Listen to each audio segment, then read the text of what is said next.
Okay, so I'm going to go over some of the lecture video presentations and some of the material that's available to the students so they can learn the content better. And I'm going to start with some of the resources that the textbook itself offers the students. And the textbook has a really nice set of self quizzes, self evaluation, assessment questionnaires. And for example, I'll just click on this here. This is a review quiz that students can take. And the answers are all available to the students. They can evaluate how they perform on the quiz. And I understand that this is something that you can also construct yourself on the Moodle site. So for other courses that don't have this um, pre-prepared student resources, I'll be doing that for the students. But because this book already comes with that material, I'm going to use the material that's given by the book. Um, okay, there are also a lot of really good online resources for critical thinking, and I've posted them on the Moodle site. And this is a really cool website. It's very current and it presents debates that people are having, opinions that people have on various issues that range from social issues to religious issues and so forth. Here's the recent controversy about the Supreme Court ruling on Hobby Lobby. Um, and I've been encouraging students to look at the debates and see how people are arguing for and against a certain position. Um, there's also an online community of critical thinkers, and I wanted students to feel like they're engaged in a greater project of promoting critical thinking in the community. And this online website resource is a good way for them to feel involved.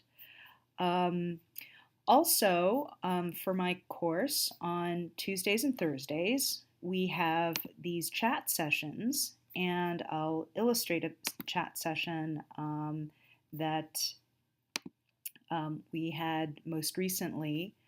Um, and in this particular chat session, we talked about the scientific method and how critical thinking is involved in testing for theories, and in particular, how the term theory gets used and misused, especially in the context of talking about evolution.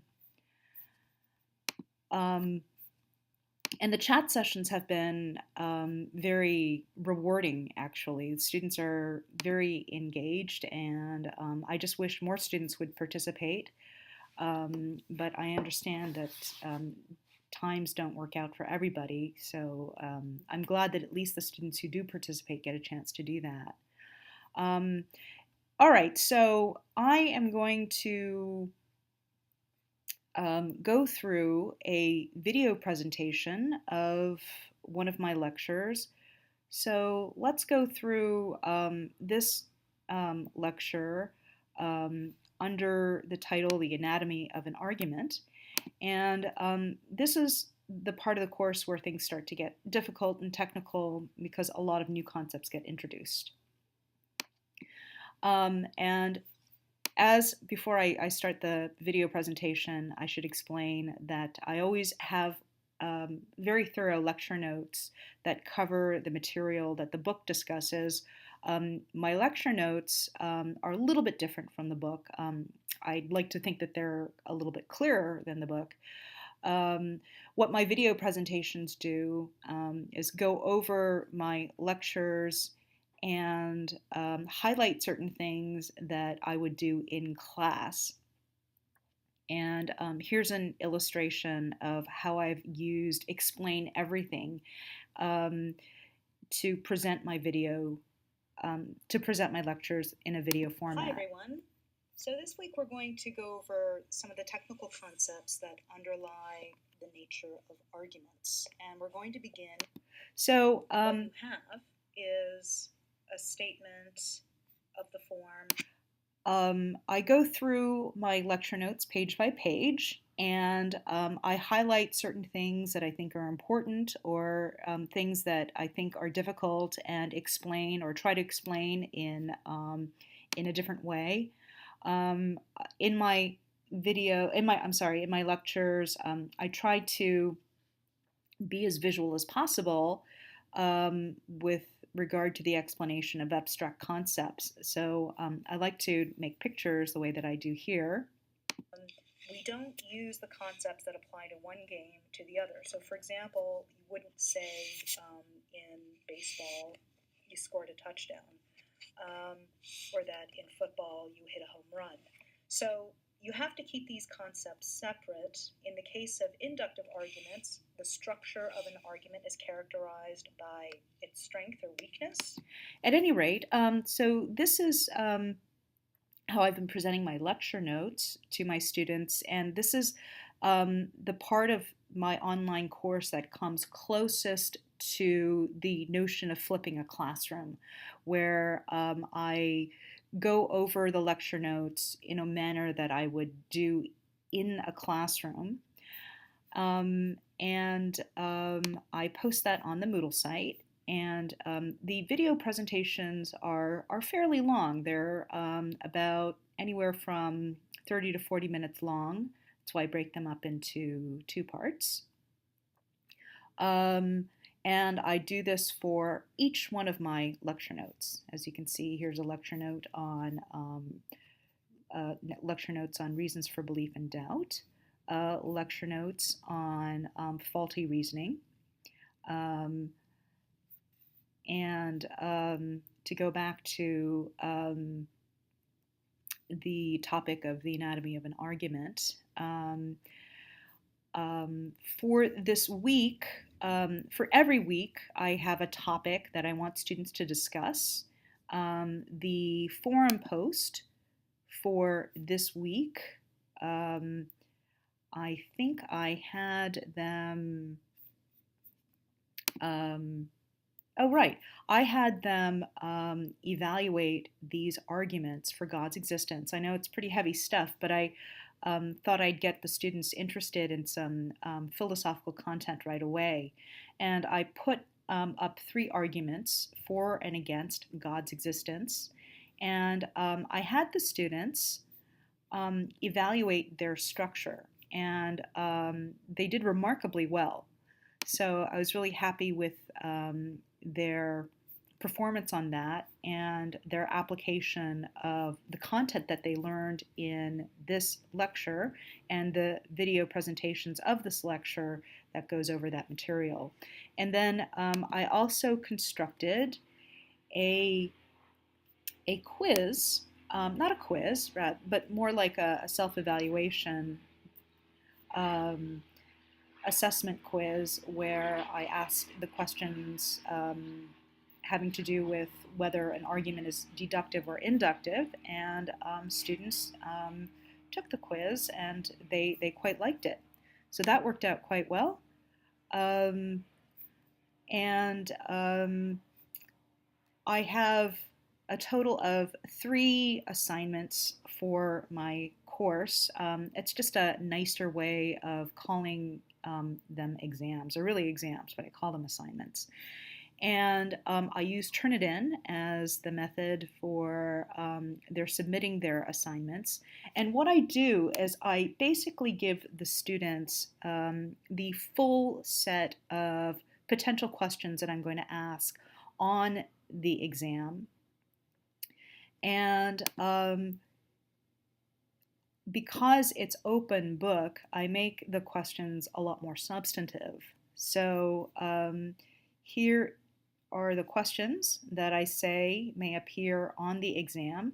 And the way that I actually administer the exam is I say that the subsection of this study guide of questions is going to appear at a certain time, and I give them 90 minutes to look at the questions and then submit their answers. And I tell them that the best way to do well on the assignment, which is really an exam, is to really answer all the questions and spend the 90 minutes just formatting their answers. And for the most part, students have been doing really well. I have among the highest averages for student performance in critical reasoning in this online course compared with other courses that I've taught in the classroom. So we're up to assignment number 3 now, actually. We're getting prepared for that. And I should share something that I thought was really fun. For the lecture on scientific theories, I have them review my lecture notes, but I used certain YouTube videos that were already out there that explain some of the concepts that I go over in my lecture notes on scientific theories. And one of them in particular really stood out. I thought it was an excellent video production. Pay my bill. Your account is already paid in full. Sorry about this commercial. In that case, back to vacation mode. I'm just going to... Boots and pants and boots and pants and boots. Pants and boots and pants and boots. Voice-enabled bill pay, just a tap away on the Geico app. Mechanisms of evolution. At any What rate, is evolution? Evolution is the development of life on Earth. this is a really nice video that explains the underlying principles of the theory of evolution, I think in a really, really visually helpful way and in an accurate way. And it's this company or group called Kurzgesagt, which produces a lot of very interesting videos and a lot of very interesting topics like the nature of time or what's happening in Iraq. So a very broad variety of topics are explained using these kinds of cartoon images to convey the concepts. And one day, my goal is to be able to create things like this on my own. But in the meantime, I'm going to learn from how these people do it and how they do it really well. Okay, so that pretty much takes us through the online course that I have been teaching this summer, coming towards the end of it. I've also posted the link to the Moodle site, and I've made that Moodle site to this course available to anybody to whom I give the link. So you can take a closer look at anything you'd like. Look at the chat sessions, look at the forum posts. This particular forum post on proportioning your belief to the evidence was really interesting. I had students talk about their favorite urban myth, basically so that they could talk about the general issue of